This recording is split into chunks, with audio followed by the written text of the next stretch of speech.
Jai Hind UPSC aspirants. Welcome to the NSBIAC family. I am Abhishek. Aspirants, तो आने वाली prelims है 2025 की, उसके लिए हमारा 4 पिलर इनिशिएटिव चल रहा है और उसमें हमारा फेज 2 मतलब जिसमें हम स्टडी और प्रैक्टिस करेंगे वो चल रहा है। और अभी फिलहाल शुरुआत में जो हमने शेड्यूल दिया था उसके हिसाब से ज्योग्राफी था और इस हफ्ते जून के करंट अफेयर्स देखने थे। तो आज ज्योग्राफी का टोटल 10th डे है और it is the last day of geography जिसमें हम पढ़ाई और प्रैक्टिस करेंगे। तो ये इस फेज का आज जो पहला एक सब्जेक्ट होगा वो खत्म हो जाएगा जो ज्योग्राफी है। रिमेंबर ज्योग्राफी हमने इनिशियली लिया क्योंकि ज्योग्राफी कॉन्सेप्ट, फैक्ट्स और रेगुलर एटलस स्टडी के साथ आप अच्छे से कवर कर सकते हो। जो भी क्वेश्चन ज्योग्राफी में आएंगे वो आप आसानी से प्रीलिम्स एग्जाम में एस कर सकते हो। तो आज के इस दिन के जो 10 एमसीक्यूज है उसे हम देखते हैं। तो देखिए आज मैं एक बात आपको बोलना चाहता हूँ। आज के 10 के 10 एमसीक्यूज हमने यूपीएससी के पीवाईक्यूज से लिए है जो यूपीएससी ने पहले पूछे थे, पर ऐसे टॉपिक्स थे जो आप भूल जाते हो पढ़ते समय या कभी कभी हम उसको उतना प्रॉम्प्टली देखते नहीं है, पर जिस पे क्वेश्चंस बनते आए regularly UPSC has been asking those questions on those topics. ऐसे टॉपिक्स आप मिस ना करें, इसीलिए आज हमने ये 10 एमसीक्यूज यूपीएससी पीवाईक्यू से ही लिए हैं। आज के 10 एमसीक्यूज बिल्कुल आप मत करिए और शुरुआत करते हैं आज के हमारे इस लेक्चर की।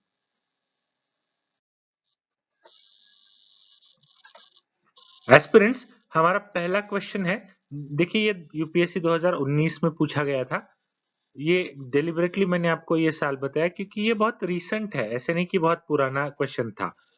Which one of the following groups of plants was domesticated in the New World and introduced in the Old World? देखिए ये कॉन्सेप्ट क्या है न्यू वर्ल्ड और ओल्ड वर्ल्ड। तो जो अमेरिकाज है, नॉर्थ हो या साउथ हो, इसके जब कोलंबस ने उस इलाके में जाके, मतलब एक जो एपिसोड हम कहते हैं कि कोलंबस डिस्कवर्ड अमेरिका, तो कोलंबस जब when he went on his voyage and he reached the shores of present day जिसे हम वेस्ट इंडीज कहते हैं, कैरेबियन आइलैंड जो है, तो उस शोर्स में पहुंच के फिर आगे के अमेरिका की जो नॉर्थ हो या साउथ अमेरिका का जो पूरा एक कॉन्टिनेंट है उसकी खोज हुई। तो इस वर्ल्ड को कहते हैं न्यू वर्ल्ड क्योंकि वो बाद में लोगों को दुनिया के बाकी हिस्सों में रहने वाले लोगों को बाद में पता चला तो उसे न्यू वर्ल्ड कहते हैं। और ओल्ड वर्ल्ड जो पहले से था, मतलब यूरोप का कॉन्टिनेंट हो, एशिया हो, अफ्रीका हो, इसे कहते हैं ओल्ड वर्ल्ड। रफली देखिए ये ओल्ड वर्ल्ड सिविलाइजेशंस और अकॉर्डिंगली।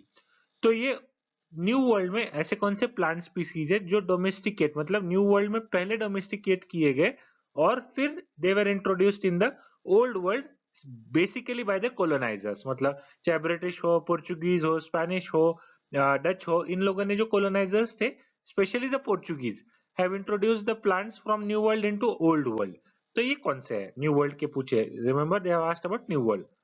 तो इसका सही आंसर है टोबैको, कोआ और रबर। देखिए ये तीनों आप देखोगे बल्क में प्रोड्यूस किए जाते हैं अफ्रीका और एशियन कंट्रीज में, basically the areas that were under colonies which were colonies of the European powers. तो ये सारे क्वेश्चंस हैं। अब ये मैंने क्वेश्चंस क्यों बताया, ये आपको पता होने चाहिए, इसलिए नहीं कि आप पढ़ाई में कवर करोगे, बट जनरली टोमेटो क्या वो इंडिया से है, या चिलीज मतलब जो मिर्ची है वो क्या इंडिया से है, अगर है तो कौन सी चिली इंडिया से है, या फिर पोटेटोज हो, या ऐसी सारी चीजें which was introduce by somebody else into India. तो ये बेसिकली आपको पता होना चाहिए, आप चाहे हिस्ट्री में पढ़ो, चाहे ज्योग्राफी में पढ़ो, कहीं और भी पढ़ लो। सर ऐसे इंटरेस्टिंग चीजों के ऊपर ध्यान देना चाहिए, ज्योग्राफी से जुड़े है। देखिए tobacco production is an important production in India, even tobacco का कंजम्पशन। Rubber production is an important activity in India. Cocoa production हालांकि कम मात्रा में है but it is produced in India. तो ऐसा कोई भी नहीं है कि जो इंडिया में प्रोड्यूस नहीं होता है या कल्टीवेट नहीं होता है। तो इसीलिए ये जानना बहुत जरूरी था। आई होप आपको न्यू वर्ल्ड और ओल्ड वर्ल्ड का बेसिक कॉन्सेप्ट समझ में आ गया होगा, आप आगे पढ़िए इसके बारे में। तो बेसिक कॉन्सेप्ट्स मैंने समझाने की कोशिश करी है और ऐसे टॉपिक के ऊपर ध्यान दीजिए।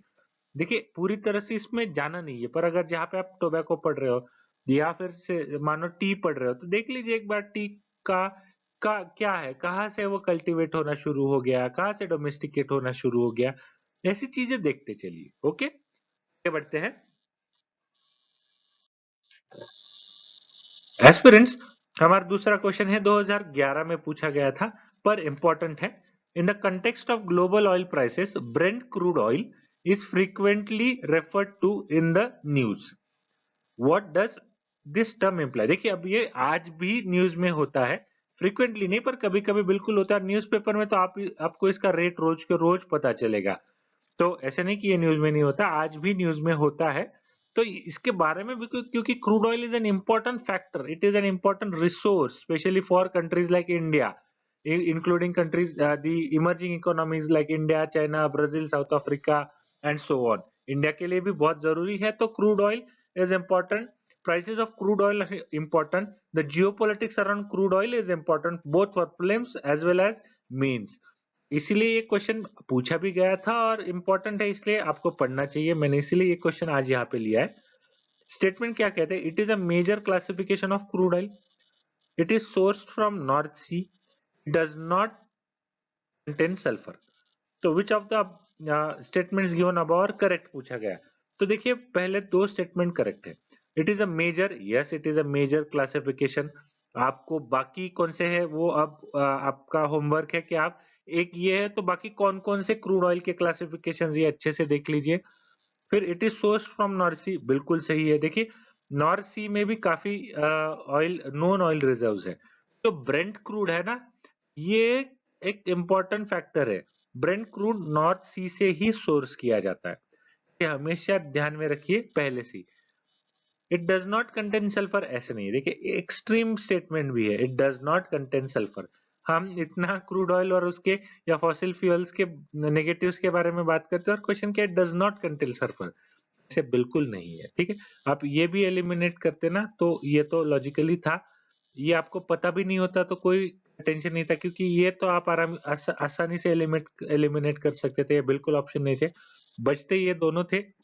ऑब्वियसली ये स्टेटमेंट को देखिए, ये होना ही था। ठीक है, आगे बढ़ते हैं।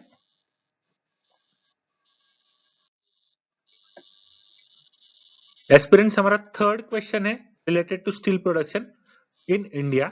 Steel production industry requires the import of. देखिए, इंडिया में एक बहुत बड़ी स्टील प्रोडक्शन इंडस्ट्री है, अलग अलग हिस्सों पे, जमशेदपुर है, बोकारो है और भिलाई है और काफी सारे लोकेशंस पे। It is an important industrial product in India. तो उसके लिए कुछ इंपोर्ट्स हमें लगते हैं, तो कौन कौन से हैं?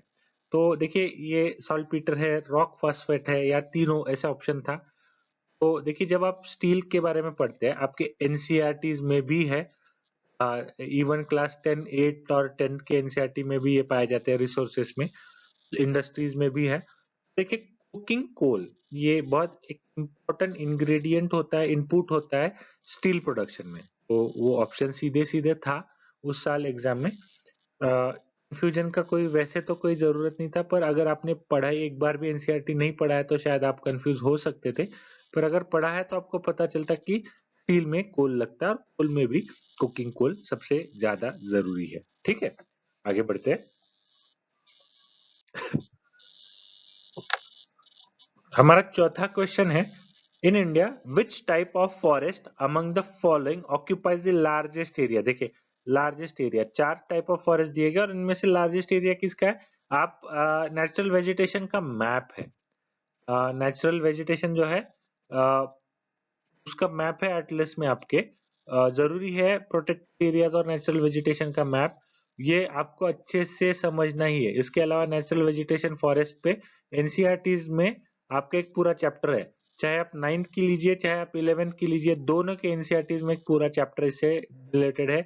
एरियाज दिए गए, मैप दिए गए, एटलस में है, एनसीईआरटीज में है, ये आपको पढ़ना ही पढ़ना है टॉपिक। इसका आंसर आपको, अगर आप एनसीईआरटी भी पढ़ोगे, मैप भी देखोगे, पता चल जाएगा।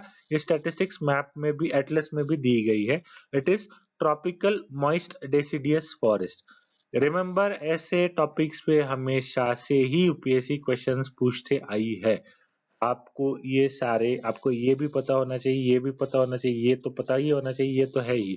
ये आपको ऐसे सारे टॉपिक्स, इनफैक्ट ये चैप्टर आपको अच्छे से पढ़ना है। Natural vegetation, forest, protected areas, ये सब, बायोस्फीयर रिजर्व्स हो या फिर आपके नेशनल पार्क्स हो फिर वाइल्ड लाइफ सेंचुरी हो या फिर वेटलैंड्स हो, सब आपको पता ही होना चाहिए। ठीक है, आगे बढ़ते हैं।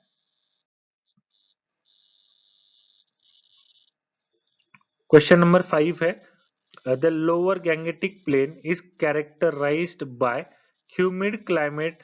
देखिए क्या पूछा है, humid climate with high temperature throughout the year. देखिए लोअर गैंगेटिक प्लेन मतलब क्या, रिवर गंगा का जो प्लेन है, तो मान लीजिए अगर ये रिवर गंगा का प्लेन है तो यहाँ पे पंजाब है, यहाँ पे हरियाणा है, यहाँ पे उत्तर प्रदेश है, यहाँ पे बिहार है, यहाँ पे वेस्ट बंगाल है। तो ये जो हिस्सा है इसे बेसिकली इस एरिया को लोअर गैंगेटिक प्लेन कहते हैं, लोअर रीजन, और ये गैंगेटिक प्लेन्स है। तो इस गैंगेटिक प्लेन्स में पंजाब वाला नहीं, गंगा वाला, ठीक है, ये वाला हिस्सा जो उत्तर प्रदेश जिसे दाऊद के इलाका आजू बाजू का इलाका कहते थे, upper Gangetic plain, this is lower Gangetic plain. तो लोअर गैंगेटिक प्लेन में इन्होंने दिया कि it is characterized by humid climate, बिल्कुल सही है, विथ हाई टेम्परेचर, बिल्कुल सही है, throughout the year. So which one among the following pairs of crops is most suitable for this region? Most suitable, देखिए जब मैंने ये बोला तो आपको पता है जूट तो होना ही चाहिए, और ऑब्वियसली आप ये जो सारे कंडीशंस दिए गए, these are the conditions required for growth of paddy. तो कॉम्बिनेशन देखिए पैडी एंड कॉटन बिल्कुल नहीं हो सकता, व्हीट एंड जूट, आप देखिए व्हीट के लिए ठंड लगती है, it is a rabi crop, but basically what is important, cold होना चाहिए, ठंड होनी चाहिए, व्हीट एंड कॉटन बिल्कुल नहीं।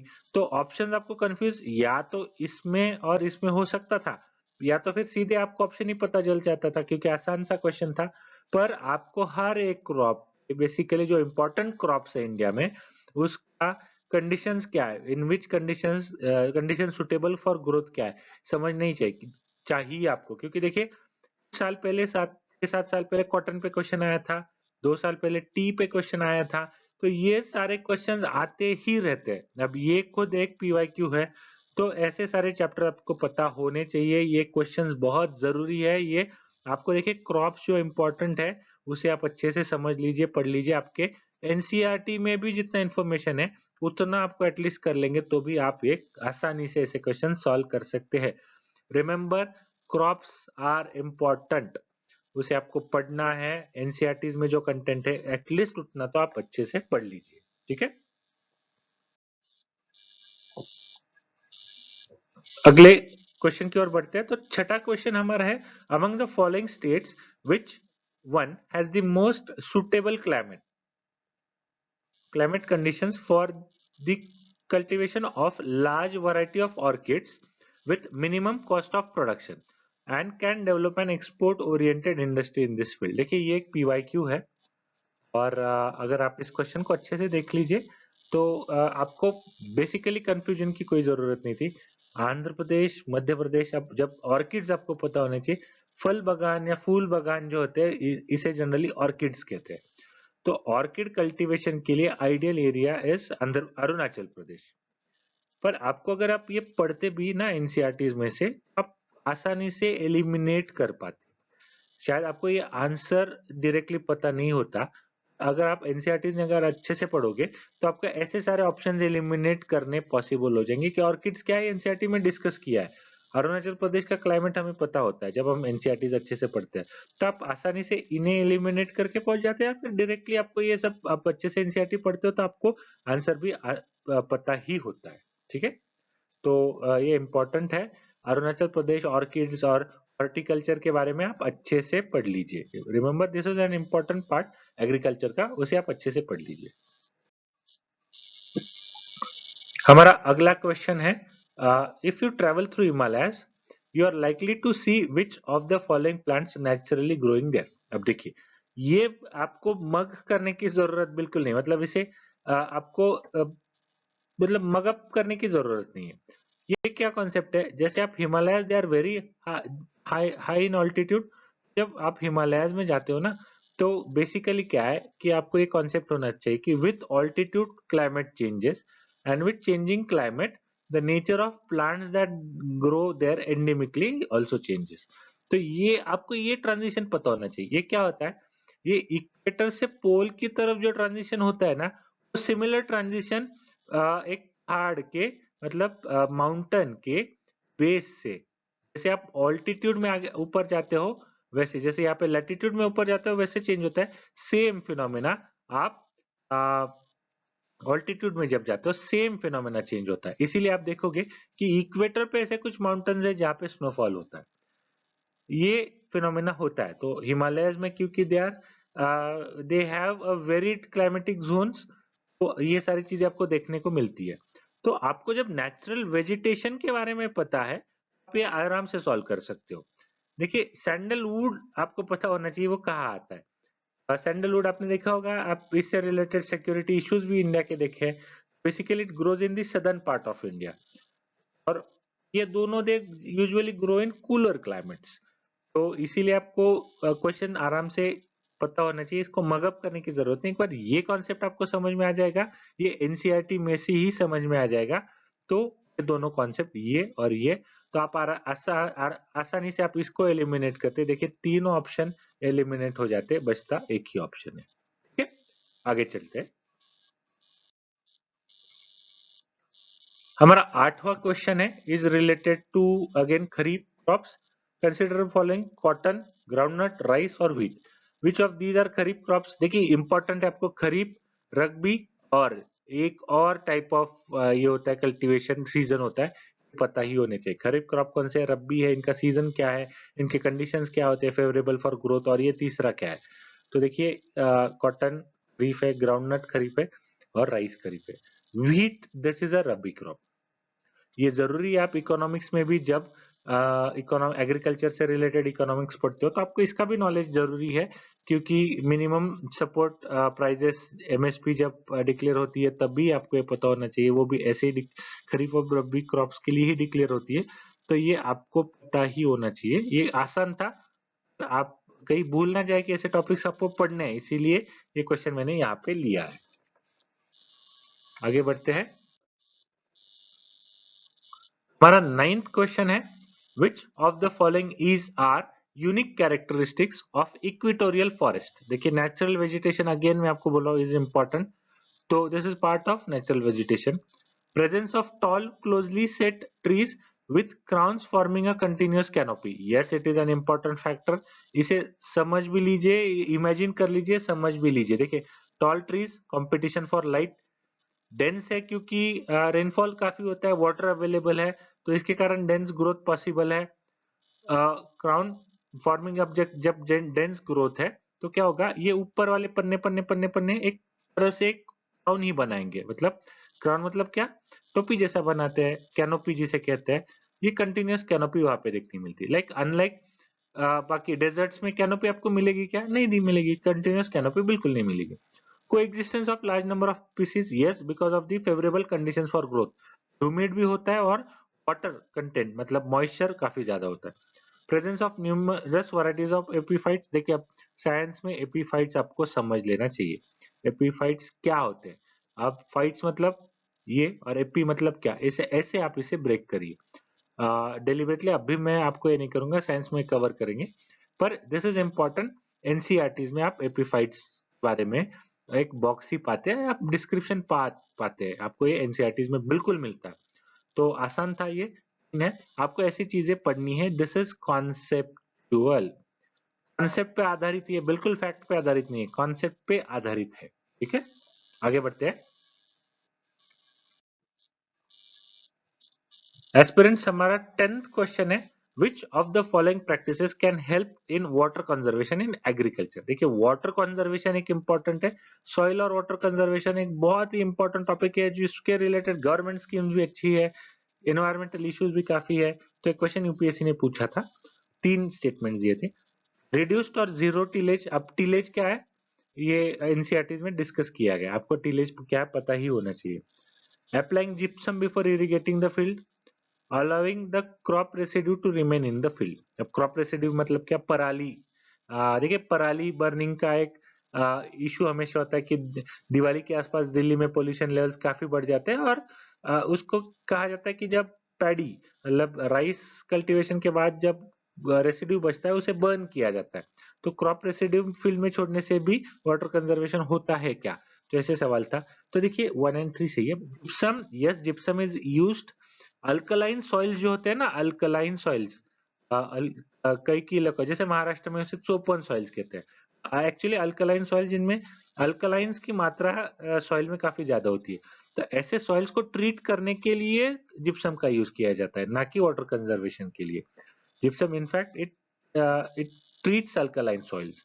तो पहला बिल्कुल सही है, जितना टिलेज कम करोगे उतना वाटर कंजर्व होगा, मॉइस्चर कंजर्व होगा। और थर्ड ऑप्शन देखिए, ऑप्शन है 3 क्लोज था, 1 and 3 is the right option, because lesser that you till the land, it is you are conserving more water। ये बिल्कुल सही फैक्ट है, एनसीईआरटी में भी डिस्कस किया है। तो 1 एंड 3 इसका ऑप्शन है। ये कहीं फंस सकते थे, जिप्सम यूज किया जाता है but it is not for conserving water, it is basically treating alkaline soils. Okay, तो दोस्तों आज हमने ज्योग्राफी का फेज पूरा कर लिया है। तो हमने 2 हफ्ते 2 वीक्स, जिसमें क्योंकि हम हफ्ते के 5 दिन मतलब 2 वीक से तो 5 दिन हमने मंडे टू फ्राइडे क्वेश्चंस डालते हैं, तो आज ऐसे 2 हफ्ते के 10 दिन हमने क्वेश्चंस डाले। You have covered 100 important MCQs of geography. तो उसमें हमने डिस्कशंस भी पूरे कर लिए, 100 ऐसे क्वेश्चन चूज किए थे कि जो टॉपिक आपके लिए पढ़ना बहुत जरूरी है। आई होप आपने इसे अच्छे से पढ़े हैं, इसे अच्छे से रिवाइज भी करिए, आपको डेफिनेटली इसका एग्जामिनेशन में फायदा ही होगा। आपका कवरेज बढ़ेगा, आपका अंडरस्टैंडिंग बढ़ेगी, आप कुछ टॉपिक्स मिस नहीं करोगे। अगर वहां पे मिस भी किए तो यहाँ पे आप वो क्वेश्चन देख के उसे वापस पढ़ोगे। तो मैं उम्मीद करता हूं आज हम ज्योग्राफी खत्म कर रहे हैं तो आप अच्छे से ज्योग्राफी आप तक अपने पढ़ लिया होगा। नहीं पढ़ा है तो आगे पढ़िए, क्वेश्चंस आपके पास है, टॉपिक्स आपके पास है, ऐसे ही पढ़ते रहिए ताकि आपको एग्जाम में 2025 के प्रीलिम्स एग्जाम में उसे क्लियर करना आसान होगा। तो आज हमने ज्योग्राफी खत्म किया है, अगले मंडे हम एनवायरनमेंट की शुरुआत करेंगे। So stay tuned. Thank you. जय हिंद।